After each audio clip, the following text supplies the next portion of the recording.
Es despiadado, decidido y letal. Es uno de los más grandes militares tácticos que el mundo ha conocido. Brillante estratega, comanda ejércitos dispuestos a matar por él y morir por él. Todo por la mayor gloria de Grecia. Él es Alejandro Magno. En el siglo IV a.C., Alejandro gobierna más de la mitad del mundo conocido. Pero no es suficiente. Él quiere más. Hambriento de expandir su imperio, Alejandro desea fervientemente su próxima conquista, India. El impedimento del líder griego son 2 inmensos ríos y 3/4 de millón de soldados indios.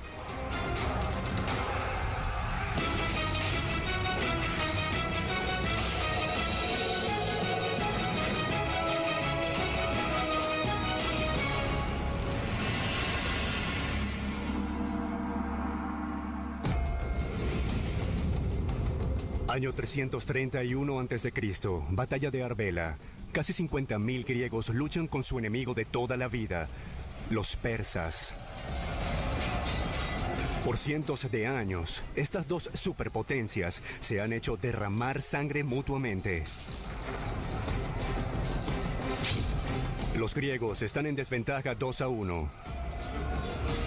Pero ese día de octubre, emergen victoriosos y cambian el curso de la historia.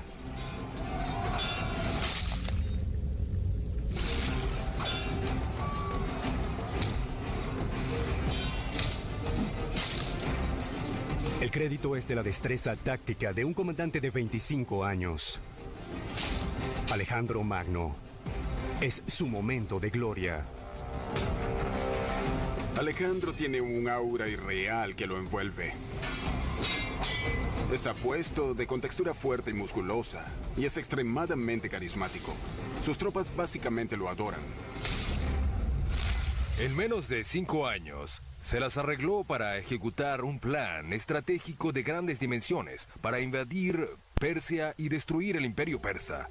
En 5 años logró suprimir su propia oposición interna y finalmente logró forzar una cataclísmica batalla en el moderno Irak, en las planicies de Arbela, donde destruyó lo que quedaba del ejército persa. Luego, por derechos de conquista, se convirtió en emperador de toda Persia. Algunos creen que el linaje de Alejandro lo destinó a la grandeza. Se cree que descendía de Hércules por la rama paterna y de Aquiles por la rama materna. El imperio de Alejandro ahora se extiende desde Grecia hasta Egipto y lo que hoy día es Afganistán. Es uno de los más grandes en la historia del mundo. Pero el apetito de poder y gloria de Alejandro es insaciable. 5 años después de derrotar a los persas, Alejandro está listo para vencer a un nuevo oponente. Se aposta con sus 32.000 experimentados soldados en las riberas del río Indo, a la espera de su próxima conquista, India. Han sido 8 años muy atareados para Alejandro, quien no llega a los 30. Y es emperador de Persia tras la derrota del poderoso ejército persa en una sangrienta campaña. Es faraón de Egipto. Y ni siquiera empuñó una espada allí, pues ellos solo se rindieron. Ahora está tocando las puertas de India. Desde una perspectiva geográfica y táctica, el problema es llegar a India. Hay que cruzar 2 importantes ríos, el río Indo y el Hidaspes. Para la mayoría de los ejércitos, estos ríos serían demasiado difíciles de superar. Pero no para Alejandro, cuyo sentido de previsión y planificación es legendario. Un par de años antes, ordenó traer carpinteros navales del área costera de Siria para construir embarcaciones que transportaran sus tropas por el río Indo. Una vez que Alejandro cruza el Indo, debe enfrentarse al rey Ambi, gobernante de Taxilia. Taxilia es la capital del estado de Paniab, que se encuentra entre los ríos Indo e Hidaspes. Ambi puede hacer una de 2 cosas. Puede luchar y ver su ciudad aniquilada y probablemente ser linchado. Alejandro era conocido por sentar ejemplos con los líderes de la oposición, haciéndolos padecer muertes lentas, dolorosas y muy públicas. O puede dejarse llevar, preservar su ciudad e incluso hasta salvar su trono. Ambi sabiamente evita la confrontación. Alejandro cruza el río y ocupa Taxilia sin esfuerzo, convirtiéndola en una base de operaciones para su invasión a India. El siguiente obstáculo es alcanzar y cruzar el segundo río, el Hidaspes. Se encuentra a 160 kilómetros, pero Alejandro también ha previsto esto. El ejército no puede transportar barcos completos a través de India hasta el Hidaspes. Así que los desarman y los transportan por piezas. Estos eran unos barcos plegables que construían la estructura y transportaban individualmente el cuerpo y los cubos de alquitrán. Entonces, cuando vas a cruzar el río, los armas 2 días antes. A Alejandro le toma 2 años llegar al río Hidaspes. Comanda una infantería de 23.000 efectivos y una caballería de 9.000. Un ejército leal y comprometido. Muchos han estado con Alejandro desde el principio, atraídos por el poder de su personalidad y sus sueños de gloria. Luchaban por el honor y la gloria individual, y todos sus mitos eran sobre grandes guerreros, de Agamenón 1000 años antes, Aquiles y Hércules, todos ellos eran grandes guerreros. Así que esencialmente para Alejandro ser un héroe, un guerrero profesional, en perpetua búsqueda de gloria, creo que psicológicamente se convirtió en el equivalente de su forma de vida. El adversario de Alejandro, una vez que cruza el río Hidaspes, es un guerrero igualmente orgulloso y valiente, el rey indio Poros de Pauravas. Poros desciende de una larga línea de reyes soldados. Con más de 1,80 m de estatura, Poros es un gigante para los estándares del siglo IV a.C. En su estilo usual, Alejandro I intenta la conquista diplomática. Manda a buscar a Poros y lo invita a una reunión. Alejandro básicamente le ofrece la oportunidad de evitar la destrucción si paga tributo y entrega el trono pacíficamente. Poros no solo se rehúsa a rendirse, en realidad reta al legendario Alejandro Magno a luchar. Le dice, sí, me reuniré contigo en el campo de batalla. Poros está preparado para defender su reino a cualquier costo. Poros tiene bajo su mano unos 30.000 soldados de infantería, 2.000 de caballería y 300 carros. Pero también tiene algo que ni Alejandro ni los griegos han visto jamás. Tiene 200 elefantes de guerra listos para la batalla.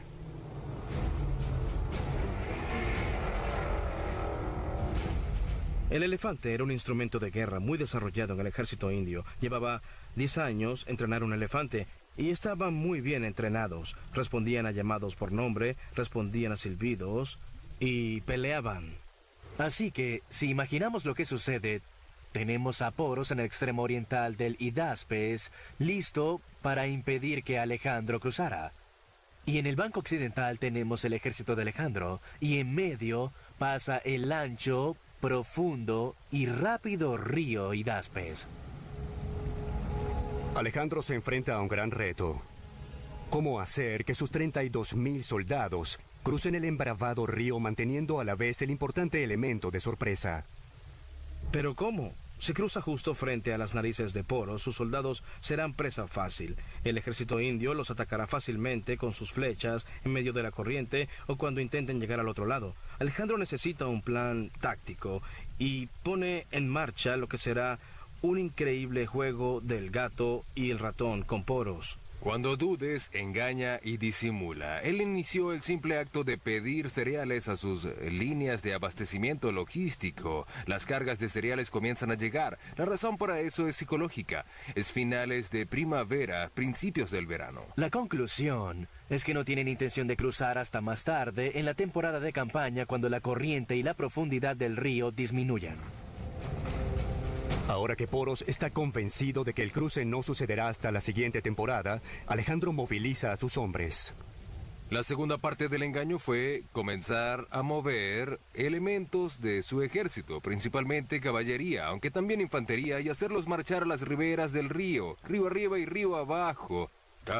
Al principio, ¿qué le decía esto a Poros? Está buscando un lugar para cruzar. Puede que lo use en el futuro, pero está buscando un lugar para cruzar. Esto es bueno. Averiguaré dónde va a cruzar y lo que haré será desplegar mis fuerzas contra él. Así que Poros toma su ejército y sigue a Alejandro por el banco opuesto. Poros imita los movimientos de las tropas griegas con todo su ejército.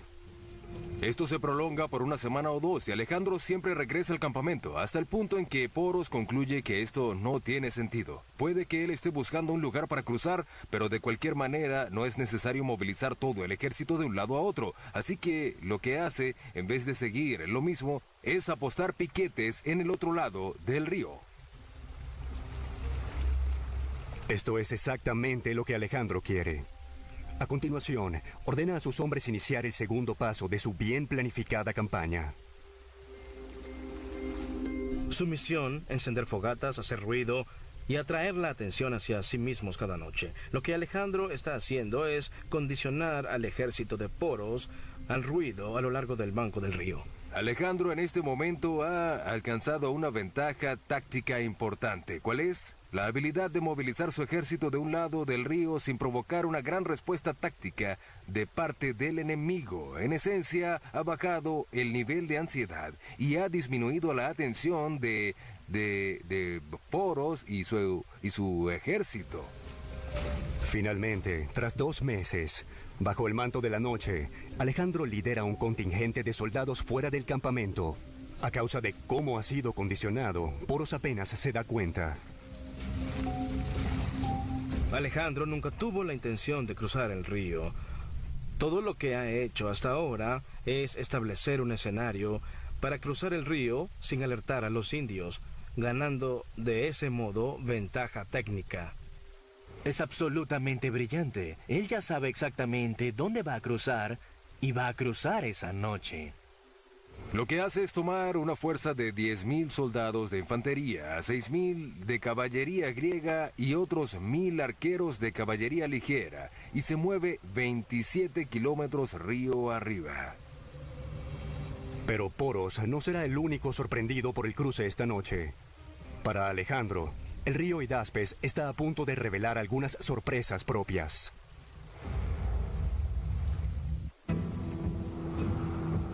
Medianoche, año 326 a.C. Alejandro Magno está a punto de liderar casi 20.000 soldados a través de un furioso río en India. Es una sorpresa que se ha gestado por 2 meses. Horas antes, Alejandro ha llevado sus fuerzas a 27 kilómetros de su campamento principal, río arriba en el Hidaspes. Es allí donde cruzará. El ejército de Alejandro es una máquina de guerra bien aceitada y experimentada. Por buena parte de una década han estado mejorando y modernizándose con cada encuentro militar. Uno de los más grandes retos se presentó 3 años antes contra los nómadas de Asia Central. La batalla se desarrolló cerca de Bactria y Sogdiana, hoy día Afganistán y Pakistán, provincias del lejano oriente del Imperio Alejandrino. El problema de Alejandro con las provincias, las más alejadas hacia el oriente, es que esencialmente no eran en verdad naciones-estado. Lo que son es conglomerados de unidades tribales, étnico-tribales que se atacan entre sí, al igual que sucede hoy con Pakistán y Afganistán. Así que él propone esencialmente sofocar todas estas revueltas. Los centroasiáticos son tribus nómadas pastorales de las cercanías del mar Caspio. Son buenos tiradores y son rudos. Hay que ser así para sobrevivir en las montañas de Afganistán. Son maestros en la caballería de ataque y retirada. Pero ni Alejandro ni sus hombres están equipados o preparados para manejar este tipo de ataque. El estilo griego siempre ha sido moverse al unísono en una falange, varias filas de guerreros entrelazados. Pero este nuevo enemigo, estos guerreros tribales centroasiáticos, incluyen arqueros a caballo que disparan flechas letales a gran velocidad. Con estos guerreros, todo es ligero y móvil. Hostigan al enemigo con descargas de flechas o jabalinas. Luego se retiran rápidamente. Para combatir esta nueva amenaza, Alejandro reestructura su ejército y adopta en su fuerza estos arqueros de caballería ligera. Al final, él básicamente reconfiguró su ejército, inspirado en los persas, haciéndolo mucho más ligero, usando la infantería liviana persa, también pesada, pero principalmente infantería liviana y caballería ligera. Esta fuerza más ágil y probada en batalla es lo que Alejandro lidera ahora para la conquista de India. Al final de una guerra de guerrillas de 2 años, en las provincias orientales y habiendo alcanzado el éxito, Alejandro vuelve sus codiciosos ojos más al oriente, hacia la India. Pero sabe que se enfrenta a un formidable oponente. El ejército del rey indio Poros tiene una larga y sangrienta historia. India para la época se divide en 16 reinos regionales, luchando constantemente entre sí por el dominio. La guerra era el estado normal de las relaciones. Tan pronto como un rey ganaba el poder, comenzaba a atacar a sus vecinos. La tradición bélica india puede remontarse a más de 1000 años con la llegada de las tribus arias de Eurasia Central. Esta es una de las grandes migraciones de la historia. Si quieren saber cómo lucía esta gente, enciendan la televisión y vean las tribus afganas. Esa hilera de montañas septentrionales no ha tenido dilución genética desde el siglo XVIII. Por lo que es así como lucen los arios. Gente grande, oscura, con barba, de ojos oscuros, con caballos y carros que no hizo esfuerzo por conquistar la India. Los estudiosos todavía debaten mucho acerca de los arios. Sabemos que eran fuertes guerreros y los que introdujeron el caballo y el carro en el subcontinente indio.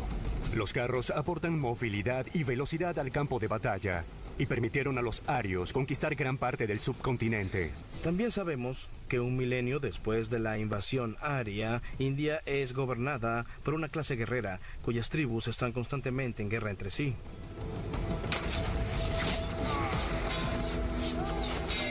India posee ricos depósitos de oro y metales, y la gran habilidad de producir armas tan sofisticadas como cualquier ejército de su tiempo. En el Ramayana, una mítica epopeya india de alrededor de los primeros siglos antes de Cristo, el villano Ravana es descrito portando 18 armas diferentes en igual número de manos. Tiene una jabalina, una hoz, 3 tipos distintos de hachas de batalla, lo que te imagines él lo tiene. Y ese arsenal es representativo de lo que los distintos ejércitos indios usaban en ese momento. Los antiguos reinos indios perfeccionaron el arte de la guerra. Es un arte que Poros ha dominado. Ahora espera defender a India del último invasor extranjero, Alejandro. Poros cree que todavía está a tiempo de descubrir cuándo Alejandro cruza el Hidaspes, pero ha sido embaucado. Alejandro está cruzando a 27 kilómetros río arriba. 10.000 efectivos de infantería griega, 6.000 de caballería pesada y 1.000 arqueros asiáticos de caballería ligera se aventuran en el bravío río.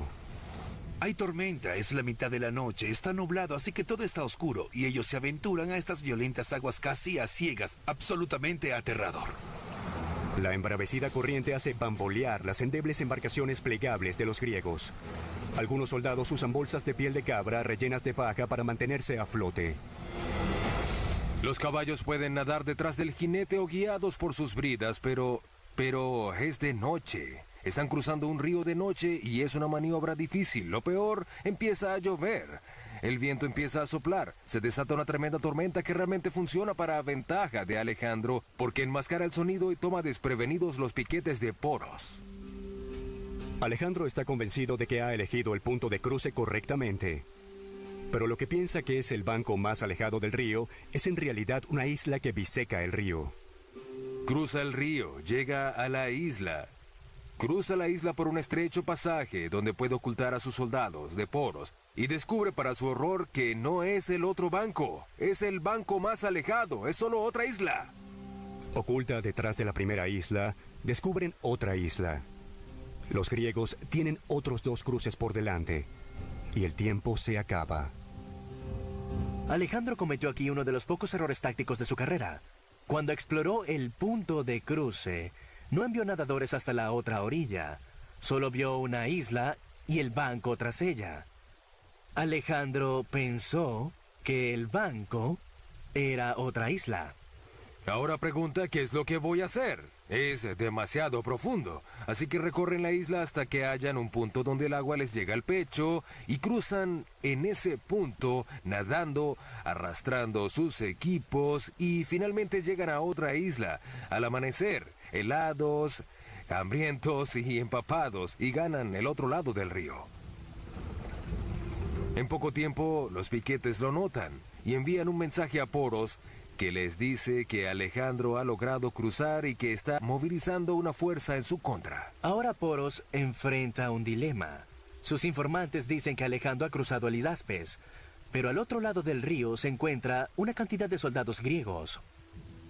Sabiamente, Alejandro ha dividido a sus soldados la noche anterior.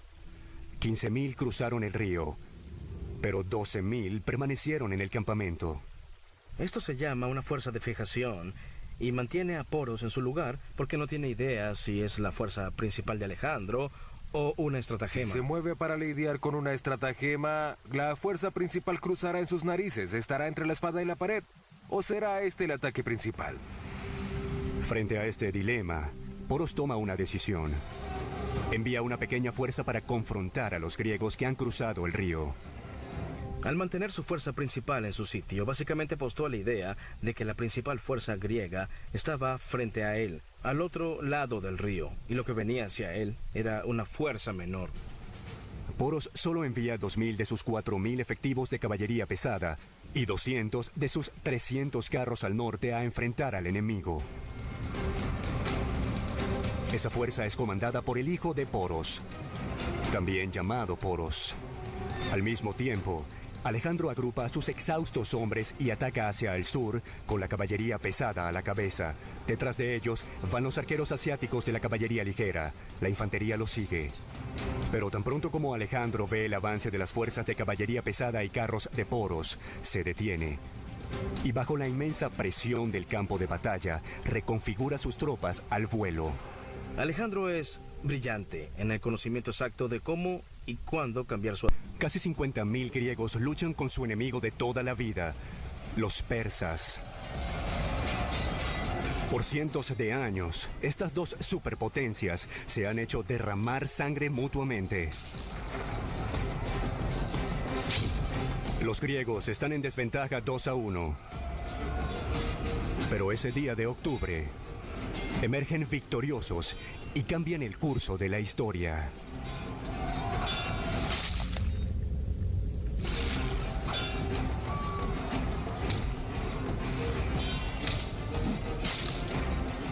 El crédito es de la destreza táctica de un comandante de 25 años. Alejandro Magno. Es su momento de gloria. Alejandro tiene un aura irreal que lo envuelve. Es apuesto, de contextura fuerte y musculosa, y es extremadamente carismático. Sus tropas básicamente lo adoran. En menos de 5 años, se las arregló para ejecutar un plan estratégico de grandes dimensiones para invadir Persia y destruir el imperio persa. En 5 años logró suprimir su propia oposición interna y finalmente logró forzar una cataclísmica batalla en el moderno Irak, en las...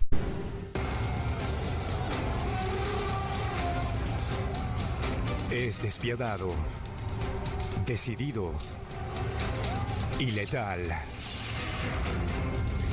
Es uno de los más grandes militares tácticos que el mundo ha conocido.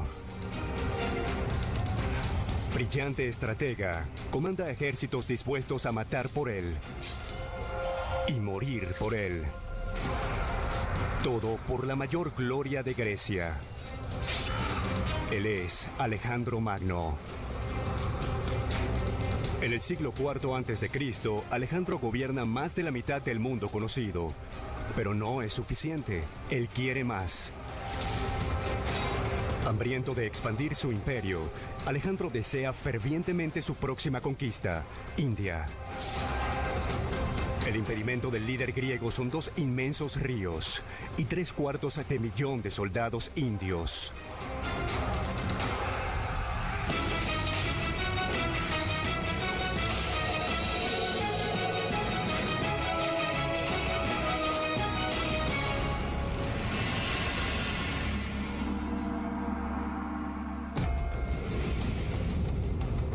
Año 331 a.C., Batalla de Arbela. Planicies de Arbela, donde destruyó lo que quedaba del ejército persa. Luego, por derechos de conquista, se convirtió en emperador de toda Persia. Algunos creen que el linaje de Alejandro lo destinó a la grandeza. Se cree que descendía de Hércules por la rama paterna y de Aquiles por la rama materna. El imperio de Alejandro ahora se extiende desde Grecia hasta Egipto y lo que hoy día es Afganistán. Es uno de los más grandes en la historia del mundo. Pero el apetito de poder y gloria de Alejandro es insaciable. 5 años después